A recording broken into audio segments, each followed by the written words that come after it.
Baş sponsor Azərbaycanın ilk özəl təcili tibbi yardım xidməti Referans ambulansdır.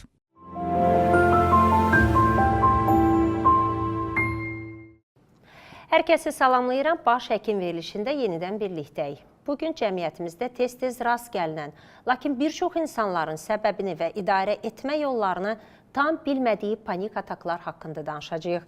Təcili tibbi vəziyyət hissi yaradan ürək döyüntülərinin sürətlənməsi, nəfəs darlığı, qorxu və vahimə ilə müşahidə olunan bu vəziyyətlə necə mübarizə aparmaq olar? Panik ataklar əslində nədir və onların yaranma səbəbləri hansılardır? Bütün bu suallara cavab tapmaq üçün studiyamıza Referans Endokrin və Cərrahi Mərkəzinin nevroloqu, neyromodulyasiya üzrə mütəxəssis doktor Leyla xanım Şahbazovanı dəvət etmişik. Xoş gördük Leyla xanım. Təşəkkür edirəm dəvətimizi qəbul edib gəldiyinizə görə. Və elə ilk təbii ki o sual olacaq ki, nədir panik ataklar və ümumiyyətlə biz bu panik atak sözünü son illər başladıq eşitməyə. Məsələn, düşünürəm ki, bir 15 il hətta öncə panik atak sözünü biz bilmirdik, qorxu bilirdik. Qorxularım var, nəsə hər hansı bir vəziyyətə düşməkdən qorxurduq. İndi isə bu söz panik atakla əvəzləndi. Ümumiyyətcə, panik atak diaqnoz yox bir vəziyyətdir və bu bizim orqanizmimizdə olan bir reaksiyanın, yəni normal bir reaksiyanın yerində işə düşməməsi nəticəsində yaranır. Normalda biz bir qorxulu hadisə yaşadığımızda, yəni qaç və ya mübarizə elə reaksiyası olmalıdır. Panik atakda bu reaksiya lazım olub-olmayan yerlərdə artıq işə düşməyə başlayır. Bu zaman nə baş verir? Ürək döyüntülərimiz artır, sinə qəfəsimizdə nəfəs darlığı hiss eləyirik, əldə ayaqda soyuqlaşma, buzlaşma, bədəndə gizilti, istilik, soyuq ola bilər, özünə yadlaşma kimi hiss eləyə bilərik. Yəni bu bizim bədənimizin normal reaksiyasının lazım olmayan yerlərdə yəni panik hərəkətə gəlməsi nəticəsində olur. Bəli. Və deyilənə görə panik ataklar panik pozuntunun bir təcəssümüdür. Panik pozuntu hamıda olmalıdır ki, o panik ataklarla müşahidə olunsun? Yox, sadəcə olaraq panik ataklar artıq təkrar baş verdiyi halda panik pozuntuya gətirib çıxardır. Və bu da artıq bizim sosial həyatımızda, yəni hər bir şeydə təşviş hiss eləməyə başlayırıq, narahat olmağa başlayırıq. Yəni təkrarlanan panik ataklar, yəni panik pozuntuya gətirib çıxardır zaten. Ümumiyyətlə, panik atakların səbəbi nə olur? Yəni, bu hansı səbəbdən bunlar yaranırlar və nə ilə müşahidə olunur? Simptomları nədir? Nədən daha çox insanlar qorxmağa başlayır? Bəyan qeyd etdiyim kimi, bu bizim bədənimizin normal reaksiyasının sadəcə lazımsız yerlərdə, yəni ki, işə düşməyi nəticəsində baş verir. Yəni, mexanizm budur. Ya qaç, yəni mübarizə elə və gözləmədiyimiz anlarda bu mexanizm özün bürüzə verməyə başlayır və bu zamanda artıq qeyd etdiyim kimi ürək döyüntüləri artır, həyəcan, təşviş, təzyiq yüksələ bilər bu anda. Ən qorxulusu da odur ki, insan bu dəqiqə infarkt keçirdirəm düşünür, öləcəm deyə düşünür və ilk dəfə bunu keçirdən insan üçün bu çox dəhşətli bir hissdir. Keçirilən stres nəticəsində ola bilərmi bunlar? Bəli, uzun müddətli stres də buna səbəb ola bilər. Çünki uzun müddətli stres yığılması nəticəsində artıq bir gün panik atak keçirə bilərik. Bəzən bizə elə gəlir ki, biz panik atakı səbəbsiz keçirdirik. Amma tədqiqatlar da onu göstərir ki, 6 ay, 1 il öncəsində hansısa bir güclü stres keçirilib və aylar sonra, 1 il sonra panik atakla özün bürüzə verib. Ümumiyyətlə, xəstələr sizə müraciət eləyəndə daha çox panik atak dedikdə nə ilə qarşılaşdığını sizə bildirirlər? Ən çox ürək narahatçılığı ilə, yəni ürək döyüntüm artır, təzyiqim yüksək olur. Amma bütün həkimləri də gəzmişəm, heç bir problem çıxmır. Nədəndir? Yəni, çoxsu da ki, panik atakı ilk dəfə qarşılaşanda bununla bilmirlər ki, bu nə ola bilər, yəni ölüm qorxusu. Ona görə ən çox müraciət ürəklə bağlı olur, təzyiqlə bağlı olur. Daha sonra artıq ola bilər ki, baş ağrıları, nə bilim, bədəndə gizilti kimi beləncə narahatçılıqlar. Və o düşünürəm ki, ürək döyüntüləri də əslində hər hansı bir qorxunun səbəbidir. O biz dediyimiz ki, panik atak nədən yaranır? Baxın, mən istərdim sizlə bir təcrübəmlə bölüşüm. Deməli, mən sonra bildim ki, düşündüm əslində ki, bu keçirdiyim stresin nəticəsi idi. Biz uzun illər bizim evimizin yaxınlığında yerləşən metro stansiyası, eskalator var orada. Mən illərdir o eskalatordan istifadə etmişəm. Bakı Dövlət Universitetini bitirmişəm. Biz hamımız bilirik ki, Elmlər Akademiyası metro stansiyası da elə ən uzun eskalatorlardan biridir. Və illər keçdikdən heç vaxt mənim onun qarşısında qorxum olmayıbdı. Amma illər keçdikdə mənim artıq bir 35-ə yaxın yaşım var idi. Mən eskalatorun qarşısına gələndə mən qorxdum və mən ona addım atmaqdan qorxdum.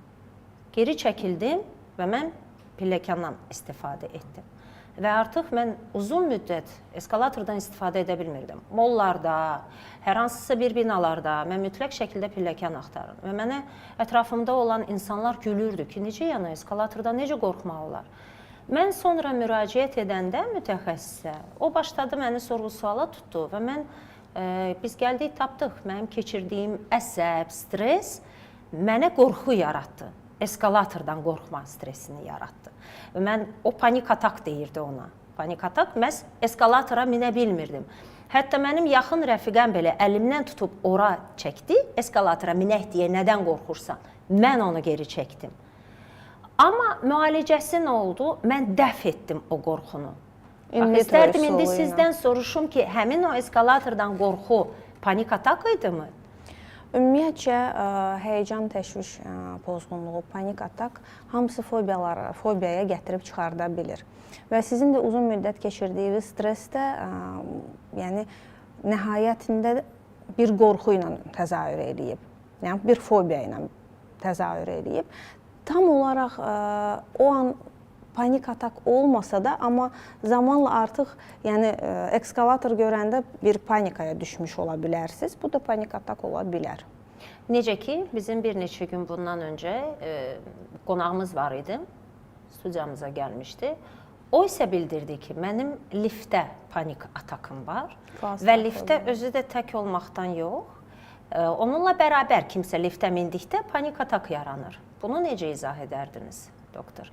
Onu izah eləmək üçün həmin insanı birə-bir danışmaq lazımdır, yəni söhbət eləmək lazımdır. Çünki çox vaxt bizim bu panik atakımız və ya fobiyamızın altında yatan şuuraltıda bir proqram olur. Yəni bir problem olur, onu araşdırıb tapmaq lazımdır.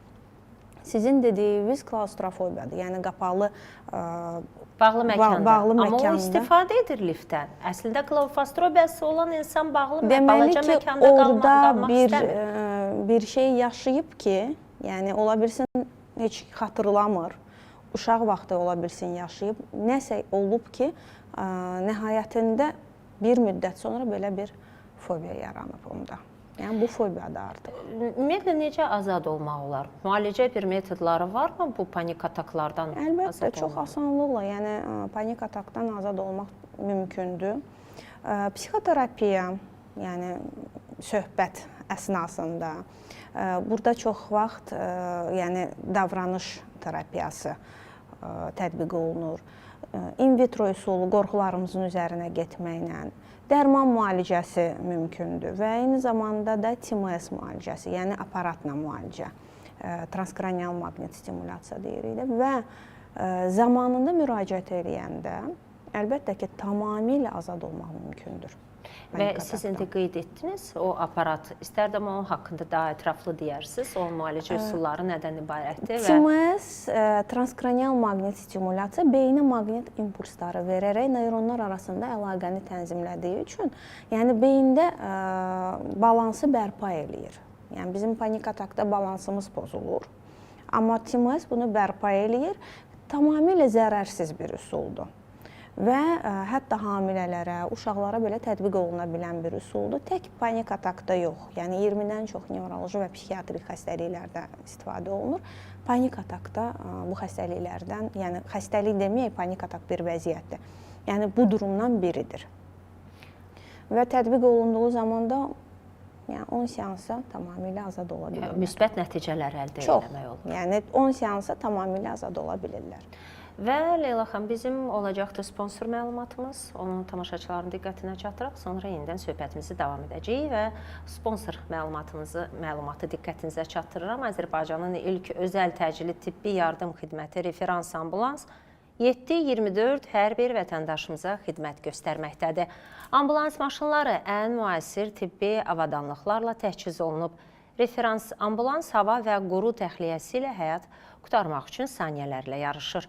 Göstərilən xidmətlər isə aşağıdakılardır: təcili tibbi yardım, pediatrik təcili tibbi yardım, pasiyent təxliyəsi, stand-by xidməti, yəni istənilən məkanda müşahidə. Ətraflı məlumat üçün isə siz ulduz 0003 qaynar xətti ilə əlaqə saxlaya bilərsiniz və biz söhbətimizi davam etdiririk. Ümumiyyətlə, sizi mən neyromodulyasiya üzrə mütəxəssis kimi təqdim etdim. Bu haqda istərdim danışasınız. Nədir neyromodulyasiya? Neyromodulyasiya dərmanların sözünün bitdiyi yerdə neyromodulyasiya başlayır. Yəni mən qeyri-invaziv, yəni cərrahi müdaxilə tələb etməyən bir sahəsindəyim neyromodulyasiyanın. Bu beyindən heç bir dərman olmadan impulslar ötürərək, maqnit impulsları ötürərək müalicə üsuludur və çox Avropada, Amerika Birləşmiş Ştatlarında çox geniş yayılmış bir üsuldur. Autizm, panik atak, insultdan sonraki reabilitasiya, yəni 20-dən çox xəstəliyin müalicəsində istifadə olunur. İstifadə olunan maqnit impulsları MRT dalğaları ilə bərabərdir və tamamilə zərərsizdir. Və o insanın şuuruna təsir edər. Bəli, neyronlar arası əlaqəni tənzimlədiyinə görə, yəni beyində pozulmuş balans bərpa olmağa başlayır və bu da özümüzü daha yaxşı hiss eləməyə, xəstəliyin müalicəsində bizə kömək edir. Yaş həddi varmı panik atakların? Ümumiyyətlə, onun yayılması daha çox kişilərdə rast gəlinir, yaxud qadınlarda rast gəlinir və yaxud hansı yaş qrupunda daha çoxdur? Qadınlarda kişilərə nisbətən daha çox rast gəlinir. Əvvəllər deyərdik ki, yetkin yaş qruplarında da, amma artıq praktika onu göstərir ki, artıq uşaqlarda da bu rast gəlinə bilən bir durumdur. Və yayılmış bir informasiya yanlışlığını düzəltmək istəyərəm. Çoxsa elə bilir ki, zəif insanlarda olur bu. Amma tədqiqatlar da onu göstərir ki, əksinə çox güclü insanlar bununla qarşılaşa bilirlər. Çünki o qədər uzun müddət daxilə hər bir şeyə atırlar, yəni bu bir yerdə partlayış verir. Yəni güclü, intellektual insanlarda daha çox rastlana bilən bir durum ola bilər. Daha çox, məsələn, özünə bir şüar kimi qoyur ki, heç nə əl çatmaz deyil və mən hər şeyi atlayacağam, istədiyimə nail olacağam və birdən-birə siz demiş, artıq onda bir sinir krizi yaşanılır. Güclü görsənmə istəyi. Və onun da nəticəsi olaraq bunlardır. Ümumiyyətlə, həyat tərzi təsir edirmi bu panik atakların yaranmasına? Təbii ki. Yəni, klassik olsa da deyəcəm ki, qeyri-sağlam həyat tərzi buna təsir eləyir. Panik atakdan azad olduğumuz dövrdə belə sağlam həyat tərzinə keçmək çox önəmlidir və burada yürüyüşün öz önəmi var. Misal üçün, gündəlik 30 dəqiqə yerimək panik ataklarımızı azaltmağa çox müsbət təsir eləyir. Qidalanmamıza fikir verməyimiz, yəni panik ataka təsir eləyə bilər. Ona görə yəni həyat tərzimiz çox önəmlidir. Və iş orasındadır ki, panik atak keçirdikcə artıq asosiallaşmağa başlayır, həyat tərzimizə də təsir eləməyə başlayır və negativ yöndə. Ona görə nə qədər çox sağlam həyat tərzi sürərsək, idmanla məşğul olarsaq, su balansı qoruyarsaq, yəni bunlar da çox müsbət təsir eləyir. Siz qidalanmanı dediniz. Hər halda yediyimiz qidaya fikir versək, mikroelementlərlə, vitaminlərlə zəngin olan qida bizim beynimizə də təsir göstərəcək müsbət. Çünki panik atakın altında endokrinoloji problemlər ola bilər. B12 çoxluğu ola bilər. Azlığını demirəm, çoxluğunu deyirəm. Misal üçün, başqa bir görmədiyimiz xəstəliklər ola bilər. Ona görə panik atak diaqnozu qoymadan öncə bir pasiyenti araşdırmaq lazımdır ki, bu biri yöndə problemi var, yoxsa yoxdur. Çünki o qədər olur ki, panik atak diaqnozu ilə uzun müddət müalicə ediblər, heç bir effekti yoxdur. Amma əslində altda yatan səbəb başqaydı. Yəni, biraz daha geniş araşdırmaq lazım idi. Əslində düşünürəm ki, diaqnozu qoymaq nə dərəcədə görəsən asanmı, ya çətindirmi? Çünki panik atak dedikdə burada həm qorxulardır, həm stressdir, siz qeyd etdiyiniz kimi. Eyni zamanda burada həm də insanın isteriyası varmı, yoxdurmu? Bu da var. Hər halda bir çoxlarını qorxu hissi yaşadığını görəndə deyirik ki, isterikaya düşürsən, isterikalıq etmə, inanmırıq hətta, bu da var. Ona görə hər zaman deyirəm, yenə də gəldik həkimlərin ən yaralı yerinə ki, onlayn konsultasiya bu səbəbdən olmaz. Yəni, pasiyentlə birə-bir, üzbəüz söhbət eləmək lazımdır. Bəli, göz kontaktı qurmaq lazımdır. Hərəkətlərinə fikir vermək lazımdır. Çünki o qədər olur ki, əslində səbəb heç pasiyentin belə önəm vermədiyi bir detalda gizlənir. Ona görə mütləq şəkildə pasiyenti görmək lazımdır. Nədən mən sizə indi bunları sadaladım? Çünki bir çox insanlar var ki, məsələn, panik atakın və qorxu içində yaşadığı qorxuları ayırt edə bilmir.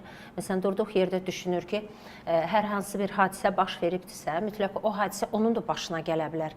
Amma əslində bu daxili digər qorxulardır. Bu artıq bir qədər psixoloji durumuna təsir edə bilər. Amma panik ataklardır, indi mən sizə sadaladım, daha doğrusu dedim, bayaq nümunə gətirdim həyatımda baş verən və indiyə qədər yadımdadır ki, mən o eskalatora baxanda, Leyla xanım, mən düşünürdüm ki, o axı necədir, o düzdür, yol kimi düz gedirik, sonra biz pillə addımlayırıq qarşıya və rahat şəkildə düşürük. Mənə belə gəlirdi ki, mən ora qalxanda ora aşağıdır, yoxdur orada qarşısı və ora mən addımı atanda mən yıxılacam. Bax, bunları yəqin ki, həkim üçün də çox çətindir ayırt etmək. Panik atakın bir problemi, əsas problemi odur ki, biz real təhlükəni görmədən, yəni real olmayan bir təhlükəni təhlükə kimi görürük. Məhz panik atak da buradan yaranır. Siz də o durumu yaşamısınız. Yəni, real olmayan bir şeyi reallığınız olaraq qəbul eləmişsiniz. Bu da nəticə. Təşəkkür edirəm. Mən sizə də uğurlar arzu edirəm. Sizinlə ünsiyyətdə olacaq pasiyentlərə də uğur arzu edirəm və düşünürəm siz də razılaşarsınız ki, insanın birbaşa özünün iradəsindən də çox şey asılıdır. Mütləq şəkildə ki, biz özümüzün həkimi olmalıyıq ilk növbədə. Çox sağ olun. Təşəkkür edirəm bir daha dəvətimizi qəbul edib gəldiyinizə görə. Xatırladım ki, studiyamızın qonağı Referans Endokrin və Cərrahi Mərkəzinin nevroloqu, neyromodulyasiya üzrə mütəxəssis doktor Leyla xanım Şahbazova ilə panik atakların nə olduğundan, necə yarandığından və ən əsası onlarla necə mübarizə aparmağın yollarından danışdıq. Unutmayın ki, panik ataklar idarə oluna biləcək bir vəziyyətdir və mütəxəssisə müraciət etmək zəiflik yox, məsuliyyətdir. Sağlamlığınıza diqqət yetirin. Növbəti həftə baş həkim verilişində yenidən görüşənədək sağlıqla qalın. Baş sponsor Azərbaycanın ilk özəl təcili tibbi yardım xidməti Referans Ambulansdır.